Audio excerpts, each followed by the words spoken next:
You can't connect the dots looking forward. You can only connect them looking backwards. So you have to trust that the dots will somehow connect in your future. Dots का मतलब ये कि जो भी हमारी life में हो रहा है, कई बार होता है कि हमारी लाइफ में कोई बहुत बड़ी प्रॉब्लम आ जाती है या कोई बहुत बड़ा फेलियर आ जाता है या कोई बहुत बड़ा सेटबैक आ जाता है, तो जिस वक्त वो होता है उस वक्त हम नहीं समझ सकते कि ये हमारे अच्छे के लिए हो रहा है या बुरे के लिए हो रहा है. इनफैक्ट उस वक्त तो हमारे माइंड में सिर्फ एक ही थॉट आता है कि क्यों हो रहा है मेरे साथ में. लेकिन फ्यूचर में जाकर के जब हम पीछे देखते हैं और अपनी लाइफ के एक एक डॉट्स को कनेक्ट करते हैं, यानी जो भी कुछ हमारे साथ हुआ है चाहे अच्छा या बुरा, तो उस सब का मतलब समझ आने लग जाता है. तो अंदर हमारे एक ट्रस्ट होना चाहिए, फेथ होना चाहिए, विश्वास होना चाहिए कि आज जो भी कुछ मेरी लाइफ में हो रहा है वो सब बेमतलब नहीं है, वो बेवजह नहीं है, उसके पीछे कोई ना कोई वजह है. वो वजह आज नहीं समझ आ रही है लेकिन फ्यूचर में कभी ना कभी समझ आ जाएगी. और जब समझ आएगा तो एक एक चीज जो हुई है हमारी लाइफ में उसका मतलब हमको समझ आने लग जाएगा. तो ध्यान से समझो, अभी प्रेजेंट मोमेंट में जो भी हमारे साथ में हो रहा है, मान लो कई बार लाइफ में ऐसी कोई सिचुएशन आ जाती है कि हमको लगता है कि हम तो चारों तरफ से फंस गए हैं, कोई रास्ता नजर नहीं आ रहा होता है, जब हम अंदर से पूरी तरह से टूट जाते हैं. तो उस वक्त अगर ये कोट हमको ध्यान रहेगा या इस तरह का थॉट हमारे माइंड में रहेगा तो हमको अंदर से हिम्मत मिलेगी. हमको ये विश्वास होगा कि अभी मेरे साथ में कुछ बहुत गलत हो रहा है, इसमें कोई डाउट नहीं है. सोचा था ये करके कुछ अच्छा होगा लेकिन अभी कुछ बहुत ही बुरा हो रहा है, तो मुझे हिम्मत नहीं हारनी है. क्योंकि पास्ट में भी ऐसा मेरे साथ लाइफ में कई बार हुआ है. सोचा था फॉर एग्जांपल कि इस कॉलेज में एडमिशन हो जाएगा तो पता नहीं क्या हो जाएगा, नहीं हुआ, लेकिन फ्यूचर में जाकर के समझ आएगा अच्छा हुआ नहीं हुआ. तो अगर इस तरह से आदमी सोचता है तो इसी को पॉजिटिव माइंडसेट कहते हैं. इसको आप कह सकते हो कि उस बंदे की सोच सही डायरेक्शन में जा रही है. क्योंकि चाहे तो हम ऐसे भी कनेक्ट कर सकते हैं कि देखो मेरे साथ में इतना बुरा हुआ, इतना बुरा हुआ, इतना बुरा हुआ, इतना बुरा हुआ, इस वजह से आज मेरे साथ इतना बुरा हो रहा है. ये भी एक नजर हो सकती है.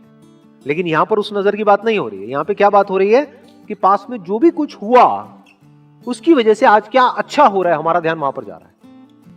मान लो अगर आज अच्छा नहीं भी हो रहा है तो जो भी कुछ हुआ या जो भी कुछ हो रहा है उसकी वजह से फ्यूचर में कुछ ना कुछ हमारे साथ अच्छा होने वाला है, वहां पर हमारा ध्यान जा रहा है. Innovation distinguishes between a leader and a follower. इसका क्या मतलब है? देखो, दो तरह के लोग होते हैं जो बिजनेस करते हैं. ये बिजनेस कॉन्टेक्स्ट में है. बिजनेस में कुछ होते हैं जो मार्केट लीडर्स होते हैं, उनको आप इनोवेटर्स भी बोल सकते हो. यानी वो हमेशा एक स्टेप आगे होते हैं बाकी सबसे, वो कर रहे होते हैं और बाकी उनको कॉपी कर रहे होते हैं. तो इनोवेशन ही सबसे बड़ा फर्क है एक लीडर में और एक फॉलोअर में. किसी भी फील्ड में आप उठा करके देख लो, यही दो तरह के लोग आपको मिलेंगे. एक होंगे जो आगे से आगे कुछ नया करते चले जाएंगे, करते चले जाएंगे, करते चले जाएंगे, करते चले जाएंगे. कोई नई इनोवेशन लेकर के आएंगे, कोई नया प्रोडक्ट लेकर के आएंगे, कोई नई सर्विस लेकर के आएंगे, कोई नई टेक्नोलॉजी लेकर के आएंगे, और बाकी के लोग क्या करेंगे? उसको कॉपी करेंगे. तो वो उनको सिर्फ फॉलो कर रहे हैं. अब इसमें मजेदार खेल क्या होता है कि जो कॉपी करता है, जब तक वो कॉपी करता है, मान लो उसको कॉपी करने में कुछ महीने लगे, तब तक ये बंदा कुछ और नया ले आता है तो वो पुराना हो जाता है. तो वो हमेशा एक स्टेप पीछे ही रहते हैं, फॉलोअर्स होते हैं. तो लीडर का मतलब क्या है? To innovate. अब इनोवेट करने का मतलब क्या होता है? सोचो, थोड़ा सा दिमाग लगाओ. इनोवेशन का मतलब क्या है? What is innovation? इसका मतलब यह है कि जो नीड है, यहां पे नीड वर्ड बहुत इंपॉर्टेंट है, जो मार्केट नीड है उसको समझ करके एक्ट करना इज इनोवेशन.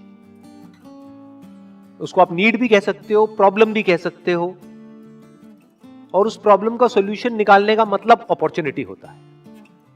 तो पहले मार्केट की जो नीड है, जो भी प्रॉब्लम है, जो रिक्वायरमेंट है, उसको समझना.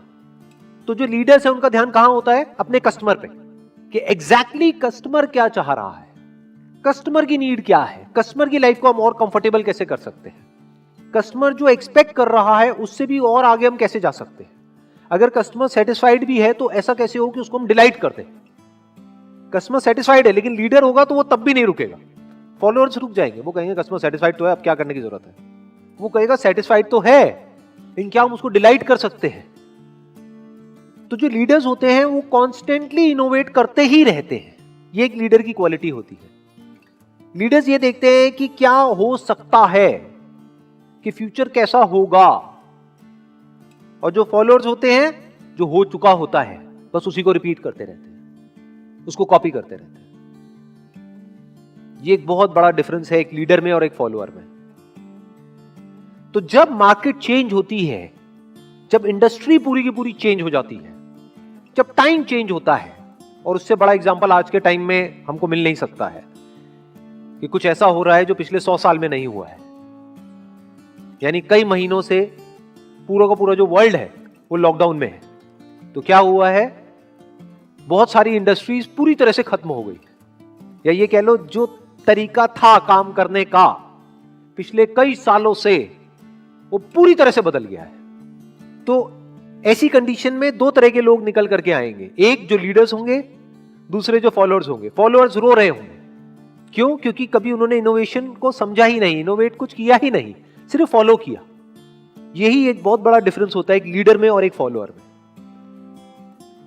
जो लीडर्स होते हैं वो टाइम के साथ साथ बदलते नहीं है, वो टाइम को बदलते हैं। शमशान घाट में जाएं और वहां पर लिखा हो कि ये जो कब्र है, इस बंदे ने कमाया 1 लाख रुपए, इसने कमाया 2 लाख रुपए, इसने कमाया 10 लाख रुपए, इसने कमाया 1 करोड़, इसने कमाया 100 करोड़, इसने कमाया 1000 करोड़, कोई फर्क पड़ता है क्या? सब मिट्टी हो गए हैं और सारे जमीन के नीचे हैं, सब एक ही जगह पर है। तो उससे फर्क क्या पड़ता है कि आपने कितना कमाया?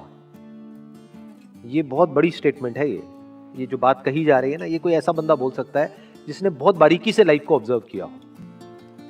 नहीं तो ज्यादातर लोग ये ऊपर ऊपर लेवल से तो बोल सकते हैं, बट डीपली नहीं बोल सकते, डीपली उसको फील नहीं कर सकते। क्यों? क्योंकि दुनिया में पैसा ही मैटर करता है। लोग सोते हैं, जागते हैं, उठते हैं, बैठते हैं, यहां तक कि दोस्त भी बनाते हैं पैसा देख करके। किसी से बात भी करते हैं तो ये देखते हैं कि इसमें मेरा क्या फायदा है, फायदा नहीं है तो छोड़ देते हैं उसको। ये इस दुनिया की हालत है। लेकिन ये जो बात कही जा रही है, दिस इज ट्रू विजडम। मतलब क्या कि एंड में कुछ भी मैटर नहीं करने वाला है। शमशान घाट में कोई मैटर नहीं करता है कि आप सबसे अमीर हो या सबसे गरीब हो। इसका मतलब ये नहीं है कि पैसा मैटर ही नहीं करता है। कुछ लोग एकदम से जंप करके इसका ये भी मतलब निकाल लेंगे कि पैसा मैटर नहीं करता है।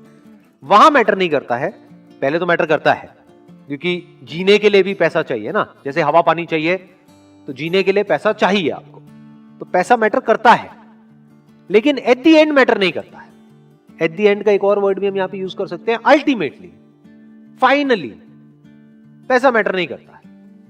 आप कह सकते हो वो इंपॉर्टेंट है, लेकिन वो सबसे इंपॉर्टेंट नहीं है। तो सबसे इंपॉर्टेंट क्या है, वो अगली लाइन में कहा जा रहा है। Going to bed at night saying we have done something wonderful, that's what matters to मी।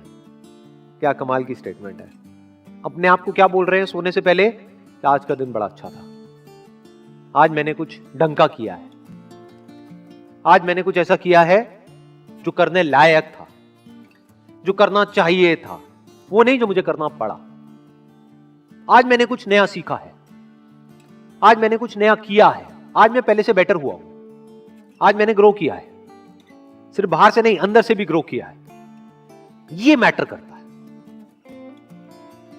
क्योंकि अगर हर रोज इसी तरीके से अगर हमारे दिन निकलते हैं तो एक एक दिन को मिलाकर के ही लाइफ बनती है। नहीं तो लाइफ कहां है? जैसे बोलते हैं ना, बूंद बूंद से सागर बनता है।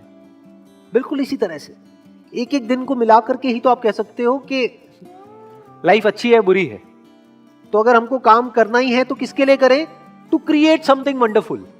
और जो बंदा कुछ एक्स्ट्रा ऑर्डिनरी क्रिएट करेगा, जिस भी काम को वो कर रहा है, उस काम में, अरे उसको सक्सेस तो मिलनी है, पैसा तो आना ही आना है उसके पास। As simple as that. जो सिर्फ पैसे के लिए कर रहा होगा वो तो एक लिमिट तक ही कर रहा होगा ना, वो तो मीडियोकर हो गया। वो एक्स्ट्रा ऑर्डिनरी बन कैसे पाएगा? कोई आदमी है, मान लो जॉब कर रहा है और उसके माइंड में ये बैठा हुआ है कि मैं जो काम कर रहा हूं बस उतना ही करूंगा जितना मुझे पैसा मिल रहा है। तो अब वो एक लिमिट तक ही जिएगा और उस लिमिट में ही मरेगा। लेकिन अगर वो कहता है चलो मेरे को इस कंपनी में पैसा नहीं भी मिल रहा है, मेरी कदर नहीं भी है, लेकिन अगर मैं अपनी तरफ से 100% अपना डाल रहा हूं काम करने में, यानी कुछ एक्स्ट्रा ऑर्डिनरी काम कर रहा हूं, तो उस कंपनी के लिए नहीं कर रहा हूं, अपने लिए कर रहा हूं। जिससे कि कल को अगर मैं इस कंपनी को छोड़ के किसी और कंपनी में भी जाता हूं, यहां पे कदर नहीं हो सकता, वहां पे होगी, वहां नहीं होगी, चलो कोई तीसरी कंपनी में होगी, कहीं तो होगी। अरे अच्छे काम की कदर तो होती ही होती है। तो ये एक थॉट प्रोसेस एक आदमी की होनी चाहिए, तब वो कुछ एक्स्ट्रा ऑर्डिनरी लाइफ में अचीव कर सकता है। ये जो आम जो दुनिया की जो थॉट प्रोसेस है उससे बिल्कुल अपोजिट है। आम दुनिया की थॉट प्रोसेस क्या होती है? गोल होता है पैसा, काम होता है जरिया। यहां पर क्या है, अगर इस कोटेशन को ध्यान से समझा जाए, गोल है काम, पैसा है जरिया, यानी पैसे को यूज करना है कुछ वंडरफुल क्रिएट करने के लिए।